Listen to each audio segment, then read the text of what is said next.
वलेरिया के विनाश के बाद हाउस टारगेरियन ने ड्रैगनस्टोन की सूनी सूनी चट्टानों पर लगभग एक सदी गुजारी, लेकिन अब वक्त बदलने वाला था। ड्रैगनस्टोन की उन ऊंची दीवारों के पार समंदर के उस तरफ एक ऐसी दुनिया थी जो अपनी ही लड़ाइयों में जल रही थी। वेस्टेरोस उस वक्त एक देश नहीं था, बल्कि 7 अलग अलग किंगडम्स का एक टुकड़ा था, जहाँ हर राजा दूसरे का गला काटने को तैयार बैठा था। उनमें सबसे ज्यादा खौफनाक नाम था हेरेनहोर, जिसे लोग हेरन द ब्लैक कहते थे।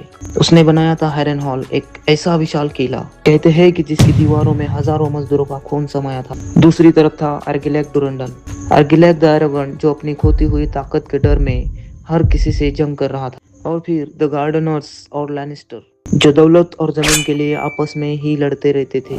इसी अशांति के बीच ड्रैगनस्टोन पर जन्म हुआ एगन टारगेरियन का। एगन कोई आम बच्चा नहीं था। कहते हैं जब वो पैदा हुआ उसकी आंखों में एक अजीब सी ठंडक थी, जैसे किसी पुरानी आग की याद अब भी जिंदा हो। बचपन से ही वो अलग था। जब दूसरे तलवार चलाना सीख रहे थे तब एगन चुपचाप समंदर की लहरों को देखता रहता था, जैसे वो उन लहरों में अपना एक मकसद ढूंढ रहा हो। जब टारगेरियंस ड्रैगनस्टोन आए थे तब उनके पास 5 ड्रैगन्स थे, लेकिन वक्त के साथ उनमें से 4 खत्म हो गए। फिर एक दिन ड्रैगनस्टोन की आग भरी जमीन पर 2 नए अंडे फूटते हैं और उनमें से जन्म लेते हैं मेरेक्सस और वेगार।